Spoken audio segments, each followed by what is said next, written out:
2002, and Auckland, Rotorua's biggest market for domestic tourists, is in trouble. As a region, the country's largest city has been growing fast in the first years of the new millennium, but its road transport system has not kept pace, and the city is choking on its own traffic. Upgrading Auckland's roading is going to cost billions, and the rest of the country is going to help pay for it. Urgent legislation is passed, immediately adding 4.7 cents to a litre of petrol, with extra road user charges on diesel to follow. The Daily Post story also points out that while the Bay of Plenty has paid out $126 million in road tax in the past year, only $48 million was spent on the region's roads.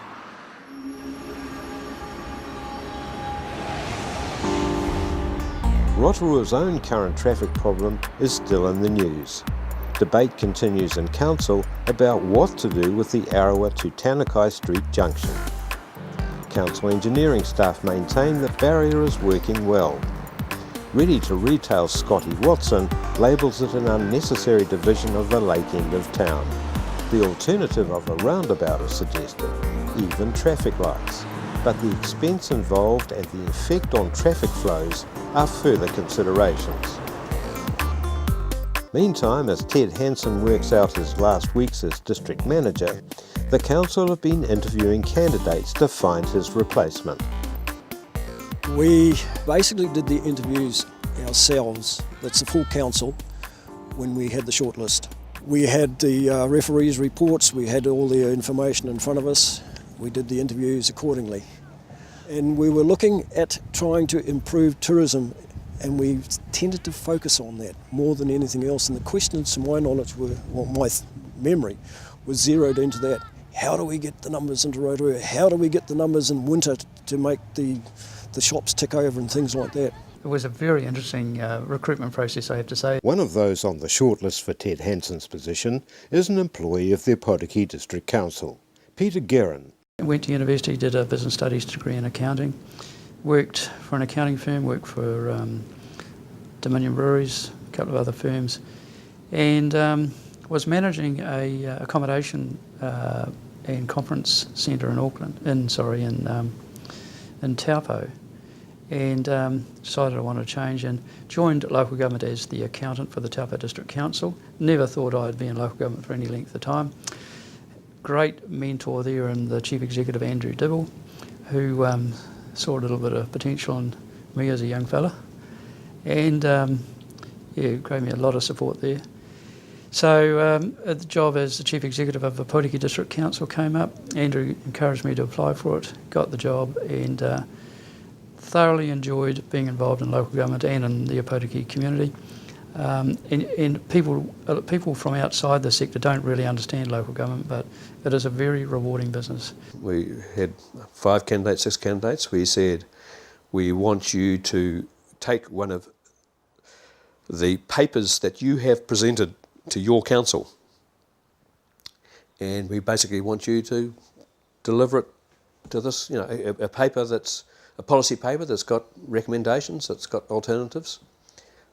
Deliver it to council. Show us what you like on your feet. The Local Government Act 2002 had just become enacted, and I'd done quite a bit of work to understand what did it mean for Maori. And from my days in Opotiki, where 56% of the population was Maori, we spent a lot of time consulting with iwi on maraes and so on. And I took the opportunity to explain the Act to the people of Opotiki, or the iwi of Opotiki, and in fact helped them put submissions together to the bill.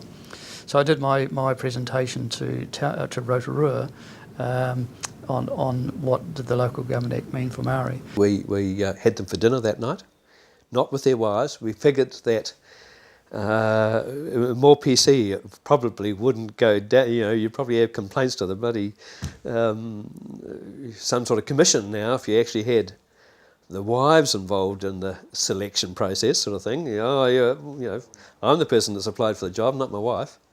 But we still had a dinner and councillors, so they sat still. Councillors for different courses moved around. And I did a bit of research about each of the members to try and find out, what was important to them. Talking to some of these guys afterwards, what a selection process you had, and that was interesting what you did with us. And then the next day, they had their individual interviews. One of the great things about Rotorua is that we have had fantastic district managers, CEOs, right through.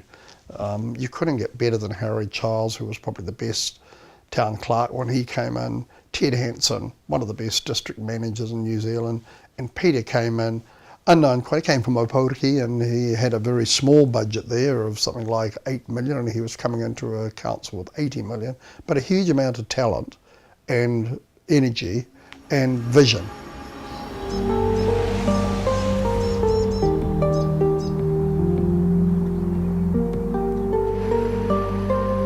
In the first week of March, District Health Board Chairman Stuart Edward begins to see a payoff from his media-savvy approach with this headline. The Rotorua Hospital has received the thumbs up from its junior doctors as a place to work and, against the trend, is doing well in retaining staff. A Daily Post editorial even gives the hospital a well-earned pat on the back. For the first time in months, CEO Kathy Cooney feels the Health Board may have turned an important corner. Just his way of engaging with staff right across the organisation and with the providers that we partner with. I can't speak highly enough of Stuart, and I think I was really blessed to have him as my board chair. With Easter only a matter of weeks away, the thorny problem of trading restrictions is again on the minds of Rotorua retailers. Local MP Steve Chadwick has already had 2 unsuccessful attempts to get legislation through that would permit Rotorua shops to trade right through the Easter break. This time she has enlisted the help of some key organisations and government ministers to try Easter trading Mark III. What we did for Mark III, I did convince Margaret Wilson that my bill would never work, so I tried another way, and that was to give the powers to local authorities to start. And she'd set up this working party of tourism, local government, unions, to try to work out a solution for the country, which was AKA Rotorua. And they recommended give the powers to the local authority to decide. And I loved it. But already there are signs that even if successful in overcoming powerful opposition in an MMP environment, Steve Chadwick's shop trading hours bill will not be enacted in time for the holiday break. And there are indications that this year there will be some Rotorua retailers prepared to flout the regulations.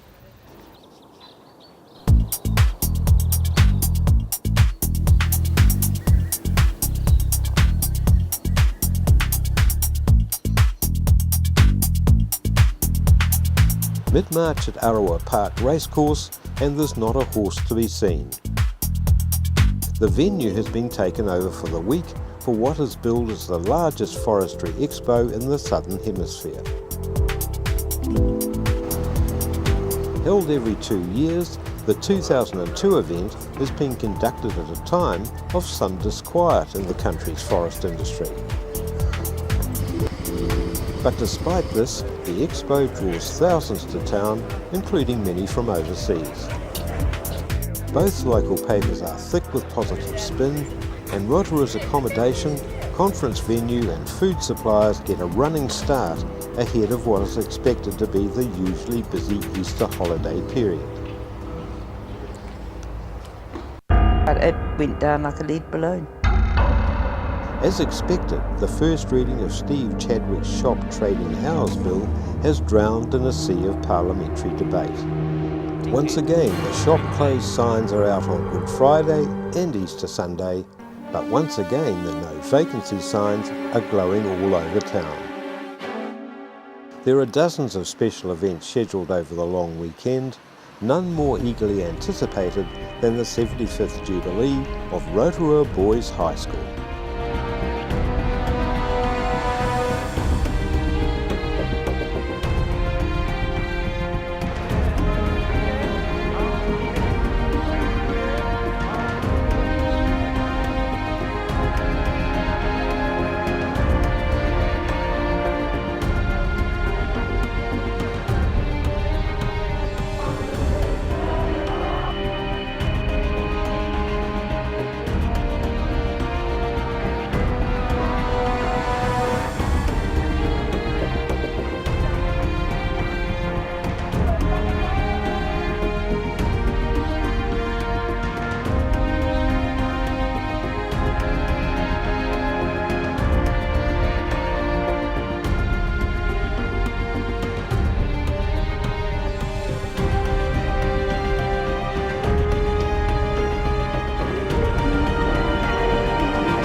As April begins, the Daily Post sums up Rotorua's Easter in a 3-word headline. District Manager Ted Hansen has been dispatched to retirement at Papamoa. Peter Guerin takes over the reins of the district, and he not only has a new job, but a new title. It's a sign of the times. In part it was to say there's a new person in the job, things are going to change. The Local Government Act refers to a chief executive but not to a district manager. So, and it wasn't a unilateral decision. I talked with the Mayor about what I was proposing and he said, well, let's share it with the council, which we did, and they all supported that change as well. With the naming of CEOs, so came the view that you had a chief executive officer, which in itself's not a big thing, but it became, I'm running a business. You've got to get a return. You're not running a business. Same time we had tomorrow's schools, it was right throughout the public service. We had everything as a business. But they're not real businesses because you don't have to go out every month and sell to your ratepayers, and if you don't do a good job, they don't have the option of not paying you. And really, that is, in essence, the big difference. So you have a business where you can, under statute, demand payment for whatever you decide you're going to spend. Because the community doesn't have the ability to take you out of your position, whereas the councillors are elected. Money will be at the forefront for the new City Chief Executive. He's starting the job at a particularly busy time. It's the start of the new financial year, and under discussion is the matter of rates and how much they will increase by. Strongly influencing financial discussions is the likely future cost of the airport and runway upgrade, plus another but related factor. Now there is a proposal on the table for the RDC to buy out its 50% partner, Avian Holdings, and gain full ownership of the airport. The only way I could see forward was very clearly we had to make some decisions and the council needed to take it over because we couldn't do anything. And you can't blame a private developer or a private investor for not wanting to spend $1 million on the runway, because what are you going to get back out of it? Whereas the council is going to get a huge community good, but the private enterpriser isn't. So that was the start of the whole issue of taking it over. Deputy Mayor Johnny Lepper, also Airport Company Board Chairman, agrees. Given changing trends in tourism, the purchase is simply a gamble that has to be taken. The holidays are now starting to shrink, and indeed not only the Japanese but the Australians are now taking less and more of them through the year. So they want to be able to fly as quick as they can right to where they're going. And if you land in Auckland, fly to Queenstown and then fly back to Rotorua, and then you can either bus or fly to Auckland. And this is the demand of the modern tourist. If we didn't have the airport, quite simply, a lot of those people wouldn't bother coming here. It's all very well saying that we've got attractions that they must see, but that doesn't affect someone with only 4 or 5 days and say, hell, if half that's going to be taken up by travelling by bus or road, I'm not going to go.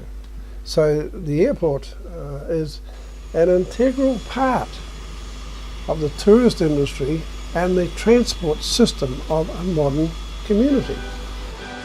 And a valuable asset. For example, Queenstown's council ownership of their jet-capable airport is reaping them a handy annual profit.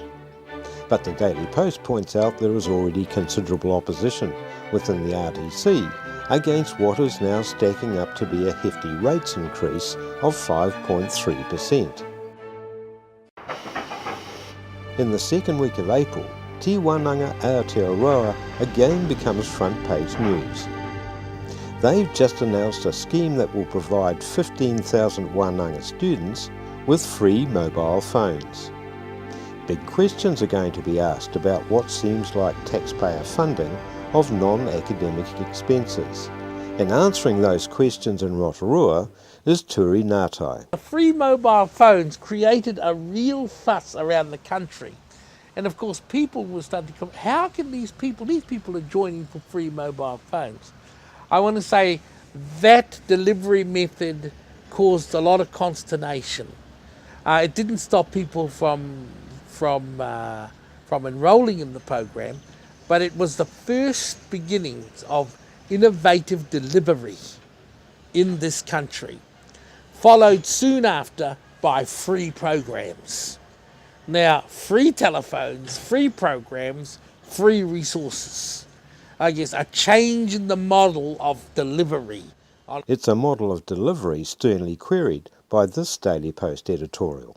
While it raised the ire of people at the time, the telephones were there so that people could access education. My space, my place, my time. And the telephones were there for that. My space, my place, my time. Putting education, the control of their education, in the hands of the student. A cell phone happens to be able to do that. By mid-April, it is apparent that 2002 is becoming a year of change, and the Rotorua cityscape is beginning to reflect this. On the one hand, there is renewed comment about the growing number of empty shops in the CBD. On the other is the number of street corners that have now become the sites for various finance companies. Private investing in these companies for higher returns is vigorously promoted in advertising. Borrowing money has never been easier, and along Ferry Springs Road, fueled by used vehicle imports from Japan, fresh permutations of car yards rearrange themselves by the week. On the fringes of the city centre, new apartments are appearing and being snapped up. In fact, the whole Rotorua property market is on the move. In the year to February, there have been almost a 16% increase in house sales, with 110 properties changing hands, reflecting an increase in volume and value elsewhere in the country. But from behind the positive numbers, a grim warning is emerging.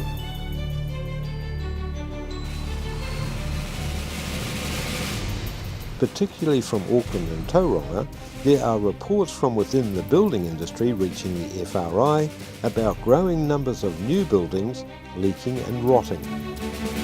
Comment from FRI scientists blames the use of new construction techniques in modern fashionable designs and the increasing use of untreated building timber permitted by regulations that changed in the mid-1990s. What is particularly disturbing is that the present known failures may be just the tip of a faulty and very expensive iceberg.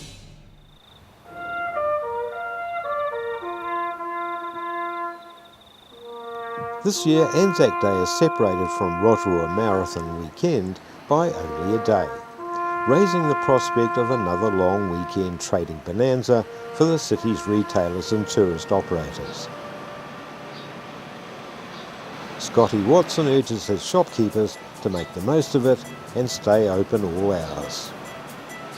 As Rotorua prepares itself for a busy weekend, the Daily Post is getting ready to provide maximum coverage of one of the most important sporting events on its calendar.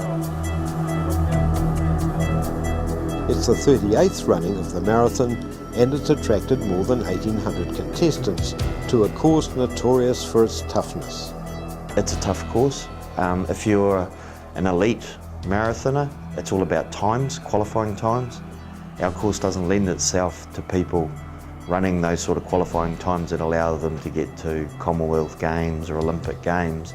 Well, not these days anyway. So a lot of people have traditionally come here in the last, decade or more with a training view that this is going to be an important run for them, but they're not going to kill themselves because they might be preparing for the Gold Coast Marathon or even a Christchurch Marathon or a Huntly Marathon where flatter, they can go a bit quicker and a little bit more money on offer. I don't think the Rotorua Marathon has probably been the big cash prize. The Rotorua Marathon was always the iconic marathon to do in the country. This year, modern times have caught up with the marathon. Increasing volumes of traffic and OSH requirements have seen a section of the course moved away from the busiest part of Tenai Road. This year also sees an international entrant win the race for the first time. Katsumi Tsuchiya from Japan crosses the finish line with a time of 2 hours 26 minutes.